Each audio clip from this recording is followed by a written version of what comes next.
Hello my lovely students, welcome to Ganit Vigyan. मैं हूं आपकी ट्यूटर शालिनी। आज की वीडियो में हम प्रैक्टिस करेंगे एक्सरसाइज 9C के क्वेश्चन नंबर 4 to 10 की। तो let's start. Question number 4, calculate the amount and the compound interest on 12,000 in 2 years at 10% per year. तो हमें अमाउंट कैलकुलेट करनी है, कंपाउंड इंटरेस्ट कैलकुलेट करना है। ये प्रिंसिपल वैल्यू है, टाइम पीरियड है 2 years का, और जो रेट ऑफ इंटरेस्ट है दैट इज 10%।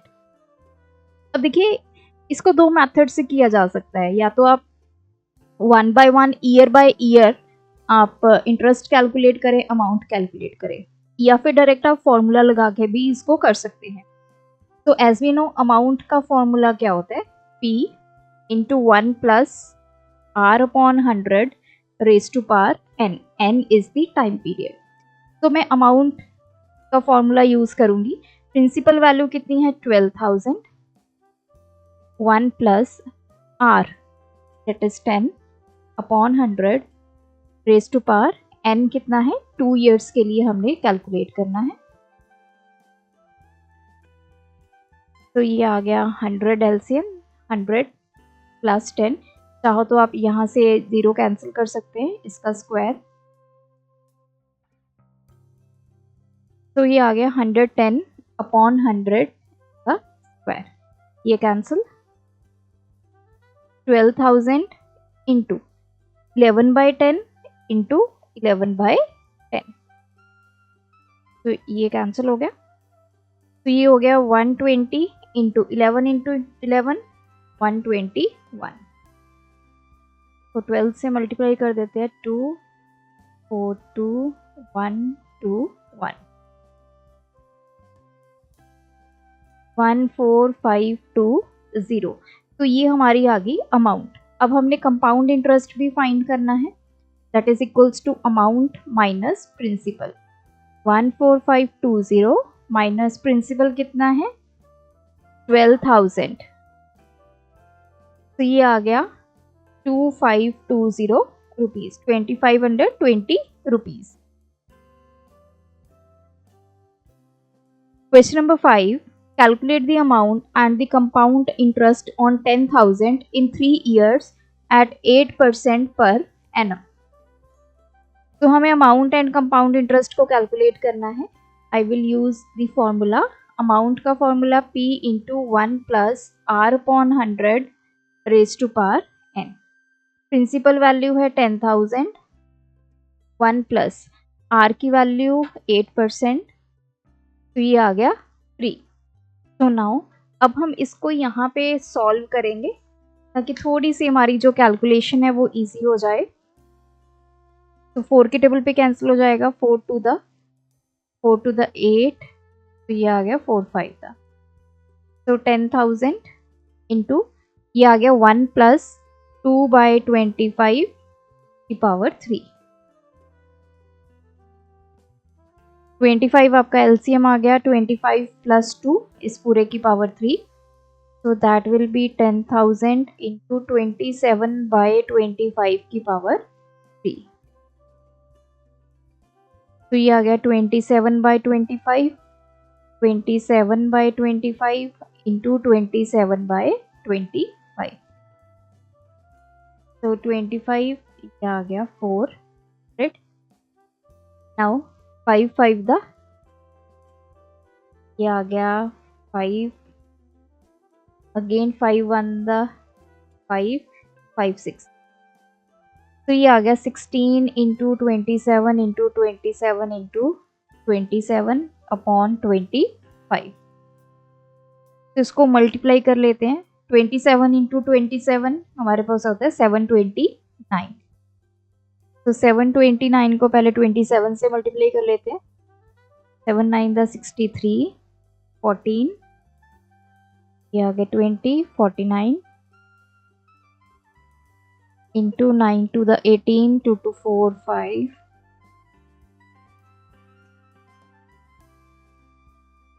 तो 27 इंटू 27 इंटू 27 हमारे पास आ गया 19683। अब इसको मल्टीप्लाई करना है 16 के साथ। ये 4 36 प्लस 4 40, कैरी 4, 54 प्लस 4 58, 6 ये आ गया 38691।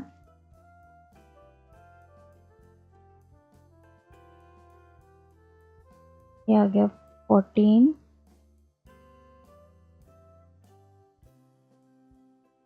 So this is 314928 upon 25। तो इसको डिवाइड कर लेते हैं। 314928 को 25 से, तो पहले तो 1 पे चला गया 25, सब्ट्रैक्ट किया, दिस इज 6। अब ये 4 आ गया यहाँ पे। अब ये चला जाएगा 2 पे, 25 टू द 50, 14, ये 9 आ गया यहाँ पे। देन ये चला जाएगा 5 पे, 125, 4 2 आ गया। देन 9 पे 225,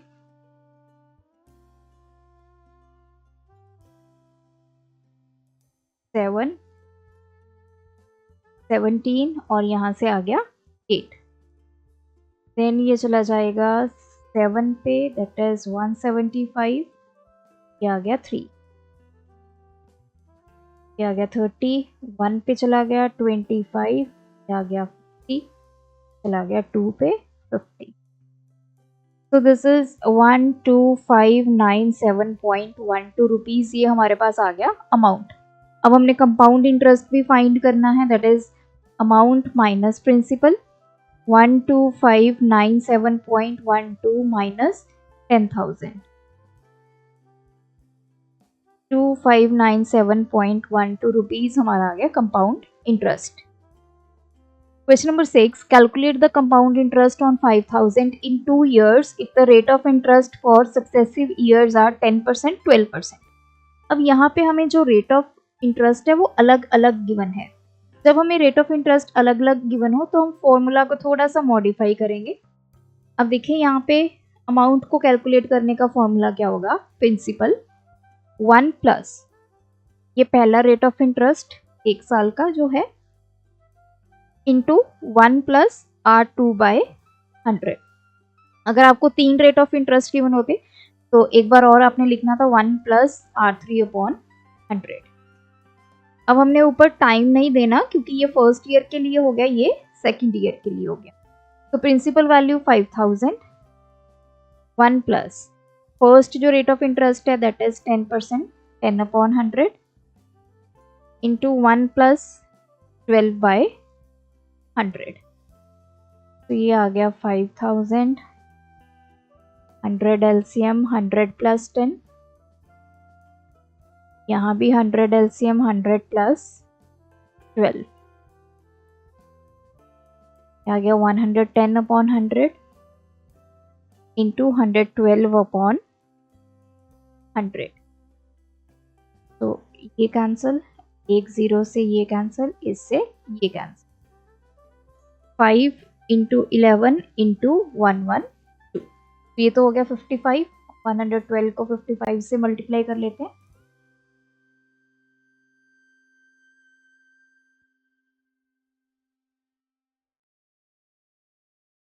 दिस इज 6160 रुपीज़ हमारा आ गया अमाउंट। अब हमने कंपाउंड इंटरेस्ट फाइंड करना है, that is amount minus principal. 6160 minus 5000 which is equals to 1160. Question number 7. Calculate the compound interest on 15,000 in 3 years.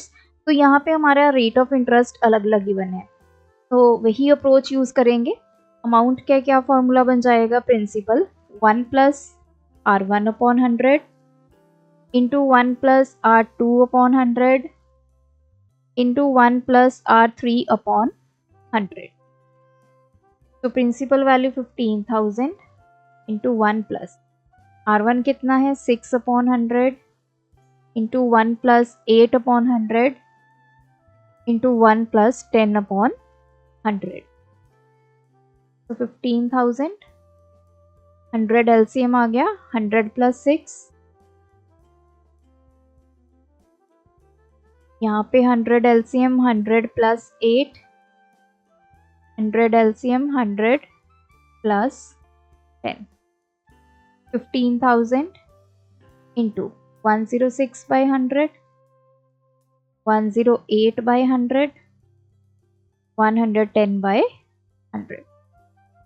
ये से कैंसिल, एक जीरो से ये कैंसिल, इस जीरो से ये cancel.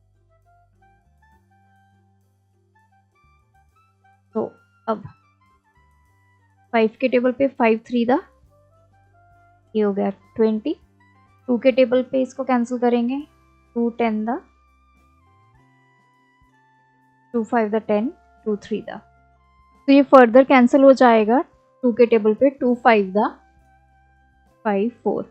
So this is 3 into 53 into 54 into 11 upon 5. So 11 into 3 33. 33 into 9.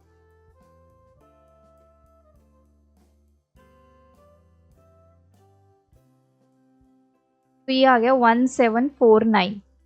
अब इसको मल्टीप्लाई करना है विद 54. 36 3 कैरी 1,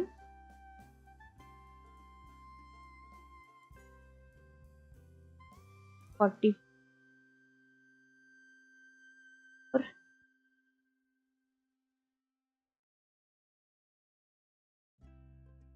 8.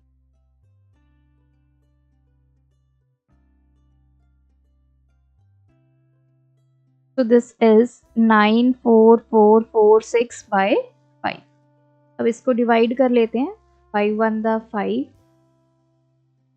तो यहाँ पे करते हैं डिवाइड बाय 5. ये आ गया 4 4. 8 पे चला जाएगा 40. यहाँ से 4 आ गया, फिर से 8 पे जाएगा 40. अगेन यहाँ से 4 आ गया, 8 पे चला गया 40. फिर आ गया 46. 9 पे चला जाएगा 45. 1 डेसिमल आ गया 10. 2 पे चला गया 10. तो दिस इज इक्वल्स टू 1888.9.2. तो ये है हमारी अमाउंट. अब हमने कंपाउंड इंटरेस्ट फाइंड करना है. Amount minus principal. 1888.9.2 minus principal value कितनी है? 15,000. तो ये आ गया 3889.2 rupees. Question number 8. Mohan borrowed 16,000 for 3 years at 5% per annum compound interest. Calculate the amount that Mohan would have to pay at the end of 3 years. तो मोहन ने 16,000 rupees बोरो किए 3 साल के लिए 5% रेट ऑफ इंटरेस्ट पे. तो हमें 3 साल के बाद बताना है कि वो कितनी अमाउंट पे करेगा. तो अमाउंट कैलकुलेट करनी है. अमाउंट का डायरेक्ट फॉर्मूला हम यूज़ कर लेते हैं. 1 plus R upon 100 raise to power n. क्योंकि तीनों सालों के लिए हमारा जो रेट ऑफ इंटरेस्ट है दैट इज सेम, तो हम ये फॉर्मूला यूज़ करेंगे. पी की वैल्यू 16,000. 1 प्लस रेट है 5 बाय 100 रेज टू पावर 3. तो ये आ गया 100 plus 5 raise to power 3. 16,000 into 105 by 100 की पावर 3.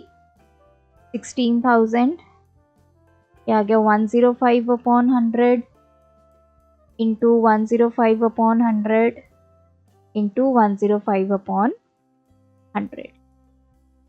तो ये 2 0, ये 1 0 कैंसिल. अब 5 पे इसको कैंसिल कर लेते हैं. 5 to the 2 1. So 2 8 the 60. Now again ये वाला कैंसिल करेंगे 5 के टेबल पे. 5 आ गया. अब 5 2 1 आ गया. 2 के टेबल पे 2 10 दा, अगेन 2 5 दा, 2 2 दा, ये कैंसिल. ये आ गया 2 इंटू 21 इंटू 21 इंटू 21. तो 21 इंटू 21 441, 421 से मल्टीप्लाई करेंगे,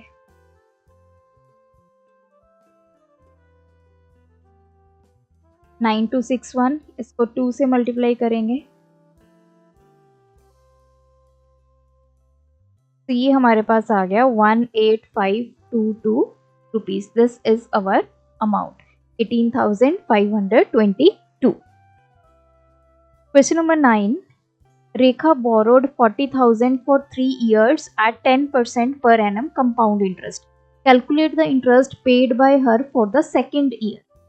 अब देखिए यहाँ पे रेखा ने जो पैसे लिए हैं वो है 40,000 3 साल के लिए 10% रेट ऑफ इंटरेस्ट पे, लेकिन क्वेश्चन में पूछा गया है कि हमें इंटरेस्ट बताना है जो वो पे करेगी फॉर द सेकंड ईयर।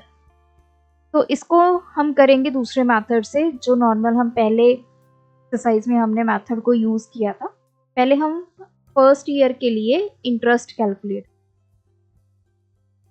क्योंकि अगर 3 साल के बाद पूछा होता तो हम डायरेक्ट फॉर्मूला यूज कर लेते, लेकिन अब इसने सेकेंड ईयर के बाद पूछा कि वो कितना इंटरेस्ट पे करेगी। अब फर्स्ट ईयर के लिए जो प्रिंसिपल वैल्यू है वो है 40,000, रेट हमारा हो गया 10% और टाइम कितना होगा 1 ईयर, क्योंकि 1 साल के लिए हम कैलकुलेट कर रहे हैं। इंटरेस्ट कैसे कैलकुलेट करेंगे, P into R into T upon 100। तो 40,000, रेट है 10, टाइम है 1 अपॉन, तो 4,000 रुपीज हमारा क्या आ गया interest for the first year. Amount calculate करेंगे, principal value plus interest 40,000 plus 4,000, that is 44,000 rupees हमारा आ गया अमाउंट। अब सेकेंड ईयर के लिए, अब देखिए सेकेंड ईयर के लिए ये क्या बन जाएगा प्रिंसिपल, तो प्रिंसिपल वैल्यू इज 44,000, रेट हमारा सेम है 10%, टाइम विल बी 1 ईयर, तो interest will be 44,000 into 10 into 1 upon 100, तो ये आ गया 4,400 रुपीज। अब अमाउंट का क्या फॉर्मूला है, principal plus interest, principal value हमारी 44,000 प्लस 4,400 हमारा इंटरेस्ट, तो ये आ गया 48,400 रुपीज, ये हमारी आ गई अमाउंट। अब उसने पूछा क्या है, कंपाउंड इंटरेस्ट पूछा है फॉर द सेकेंड ईयर, तो that will be amount minus principal. Amount कितनी है 48,400 माइनस, अब प्रिंसिपल वैल्यू हम ये यूज करेंगे। अगर हम तीनों सालों का निकालते, 3 साल का अगर आप कंपाउंड इंटरेस्ट कैलकुलेट करते, तो आप अमाउंट जो थर्ड ईयर में कैलकुलेट हुई माइनस प्रिंसिपल जो फर्स्ट ईयर में होता है उसको हम माइनस करते हैं, लेकिन अब हमें सिर्फ यहाँ पे इंटरेस्ट कैलकुलेट करना है सेकेंड ईयर का, so that will be amount for second year minus principal of second year, तो ये हो गया 4,400 rupees. Question number 10, calculate the compound interest for the second year on 15,000 invested for 5 years at 6% per annum। अब देखिए यहाँ पे भी वही पूछा है, 15,000 इन्वेस्ट किए हैं 5 साल के लिए, लेकिन हमें कंपाउंड इंटरेस्ट कैलकुलेट करना है सेकेंड ईयर के लिए, तो पहले हम फर्स्ट ईयर का कैलकुलेट करेंगे। प्रिंसिपल अमाउंट इज 15,000, रेट है 6%, टाइम है 1 ईयर, तो interest is P into R into T upon 100, तो 900 रुपीज इंटरेस्ट बन गया फर्स्ट ईयर का। अमाउंट क्या बनेगी, प्रिंसिपल प्लस इंटरेस्ट 15,000 प्लस 900, तो ये हो गया 15,900 रुपीज फॉर सेकेंड ईयर। अब ये बन जाएगी प्रिंसिपल वैल्यू 15,900 रुपीज, रेट है 6%, टाइम है 1 ईयर। इंटरेस्ट कैलकुलेट करेंगे, 6 into 1 upon 100. So this is 6 9 the 54, 5 carry, 30 plus 5 35, ये आ गया 954 रुपीज़ इंटरेस्ट आ गया सेकेंड ईयर का। अमाउंट कैलकुलेट कर लेंगे, principal plus interest 15,900 plus 954 4 5 16,854 rupees हमारे पास आ गया अमाउंट। अब कंपाउंड इंटरेस्ट कैलकुलेट करना है सेकेंड ईयर का, तो amount of second year minus principle of second year, 854 minus 15,900, तो ये आ गया 4 5 18 माइनस 9 954 रुपीज़ कंपाउंड इंटरेस्ट आ गया फॉर सेकेंड ईयर। तो ये थे आज के वीडियो के क्वेश्चंस, आप भी प्रैक्टिस कीजिए। कोई डाउट है कमेंट ड्रॉप करें। Thanks for watching. बढ़ाना है ज्ञान, फॉलो गणित विज्ञान।